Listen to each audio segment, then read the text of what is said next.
times. Next hour, we have economist, stock market system inventor, BBC news presenter of the program The Oracle, Max Kaiser, joining us. For the next hour, we have Alan Watt of CuttingThroughTheMatrix.com.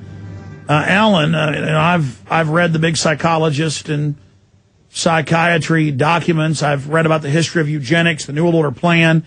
My film Endgame, Blueprint for Global Enslavement, covers it, so I'm somewhat of a scholar. And I tell you, Alan is just even more of a scholar than I am, because he specifically focuses in on that and the system of control. And I wanted to go over some of the current events that are happening right now and see how he sees that playing in to the social controllers and what they're trying to set up and do.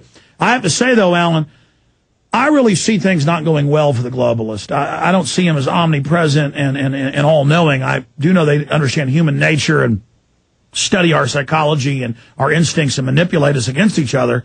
But I see more and more people waking up to the Matrix, waking up that everything they're told is spin or lies, and the little mind tricks they play. Like I had Psychology Today, 2-hour interview yesterday for a big, large cover story in there. And coming out in a few months, and they were still kind of spouting the old download that there is no New World Order and it's schizophrenic to think so, while hundreds of publications announce there's a world government, but it's a good thing and we should all accept it. So I really don't see them hitting on all cylinders and getting all their different flavors of propaganda put out correctly. Or is that by design? It's by design. They start off with the fact that the system we are in was set up by their forefathers for this time. We're all in this one boat. We've all arrived here, and it's all through the planning and machinations of previous generations of these big think tanks, foundations, and so on. They have brought us to where they want us to be right now. They are aware, because they're constantly taking polls and surveys on the internet and what you think of this, etc., to see how the majority of people are reacting to the changes. And it's so easy now with the internet. It's instant communication, data retrieval. They know exactly how the public are. But we always end up, where are we exactly? We're where they put us in the first place. This is the only one system we have been given. And they're updating their system into the next phase. It's already done, really. It simply hasn't been announced, or we haven't seen the manifestations of the implementations, the total full force implementations of it all. It's all set up for the global system, but it's to be an authoritarian system. And what we will notice, the average person will notice in newspapers and in the governments, in fact, that they're being given more, that the old political stance of humoring the public is going out the window, and we're being dictated to by top, generally appointees, not so much the politicians, the green appointees, etc., put there by the big foundations, that they're making these dictatorial statements of how we must live, etc., and how we must reduce the population, and so on and so on. This is the changeover from the old idea that we believed in. We were given this big con that we had democracy, and it was always stated from the Fabian society, eventually it would become an authoritarian body over the public who would be trained to accept that authoritarian dictate from the leaders. That's the training phase we're going through right now, in fact. That's what's happening. I want to talk about the carbon taxes, the global model, who the New World Order are, what their master plan is, and then go through some of the current things, like Obama, who, whatever he says, it's always the opposite. So now he's going and saying he wants to be friends with the Muslims. They can be assured he's now going to do the opposite. But say he loves them as he ups the troops and the invasions and the wars. Yep. We'll talk about all of that with Alan Watt, great researcher, great political mind. On the other side of this break, Max Kaiser's coming up. I'm Alex Jones. Our websites are prisonplanet.tv, jonesreport.com, truthnews.us, and whatistheendgame.com. We'll be right back. Stay with us.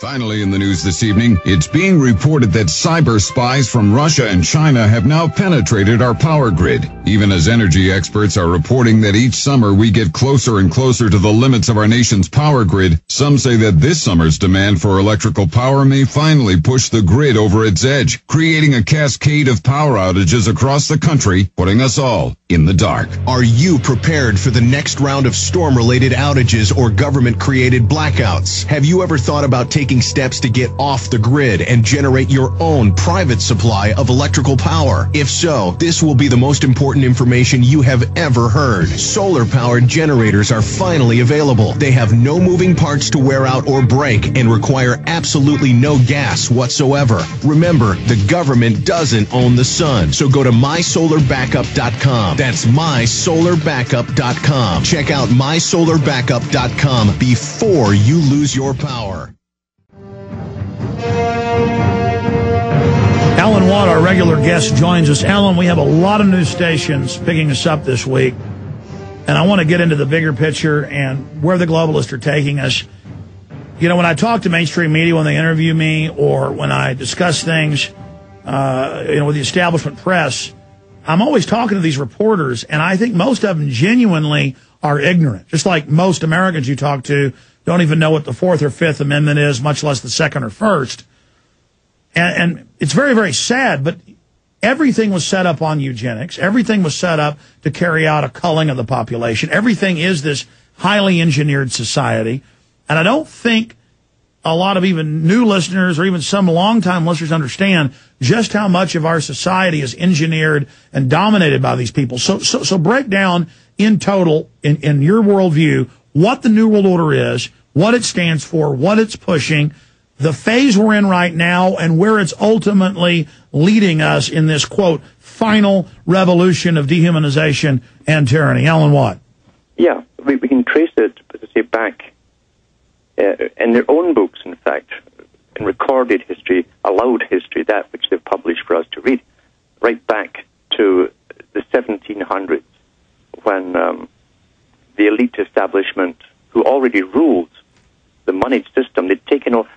A group actually were sent in to Europe to take over the moneyed system and become, as Albert Pike said himself in his own book, Morals and Dogma, the masters over the masters of the world. In other words, to create central banking systems that would be all linked together for a global system that might not appear for another 200 years. And everything runs from, in a moneyed system, from the capstone of money downwards. Laws, government, everything goes cap in hand to the guys with the money at the top. So you can create an entire system structured beneath you, a pyramid beneath you, if you control all of the money and the lending and the borrowing. So it was not too hard to create that kind of system. They also could eradicate all small competition of small money lenders, small banks, and so on the way. As long as they were in charge of the money supply for entire countries, they ruled those countries. But along with that, too, was a religion. And the religion was based on a natural existing order of elite, intellectual elites, who had already been doing the Darwinian experiment of specialized breeding for mates for a long, long time. Ian Taylor, a scientist in Canada, put an excellent book out on the histories of some of these families, such as Charles Darwin. Charles Darwin was about the fifth generation of Darwins who only married into the Wedgwood family. All the wives were taken from the Wedgwood family for 5 generations. And when Charles Darwin's wife died, he married his mother's sister, a Wedgwood again. And the idea being they were trying to mate up scientifically to create a scientific elite on one hand. This is also validated by Huxley. The Huxleys were also related to the Darwins, and they admitted that that was part of the experiment to create a guardian elite along the lines of Plato and his Republic, where they'd be the guardians of the planet, the natural, superior Superman type with virtue, intelligence, common sense, who would rule all the lesser peoples in a standing order all the way down. And on the way, they also needed other organizations that would help them implement a new system and hold it. That's why they introduced first Rosicrucianism, then Freemasonry. That was the existing order. Now they've bypassed that, special breeding program that's all through eugenics still goes on. The idea being, if you have a woman who's gifted in a scientific area or mathematics, you made them up with a similar type of male, you see. But they must have other qualities, too, that they've passed on for generations that can be validated in a check before they're mated together. Now, if you grow up in Europe and you study the elite families, you'll notice that none of them ever pick their own wives. They have teams of people who literally go through the genealogies for potential mates and match them up. That's how Prince Charles was matched up with Lady Diana. It's arranged marriages, just like with cattle breeding. Exactly. And in fact, when the American Eugenics Society came out full force, backed by the Carnegie first, and then the Rockefeller Foundation, that mandated enforced sterilization for inferior types. They said they could not bring inferior types into this future. That means anyone with hereditary illnesses of any kind, physical or mental. And they put out, they set up the Cold Springs Harbor, New York there. Plus, they brought in the American Cattlemen's Association because they were the best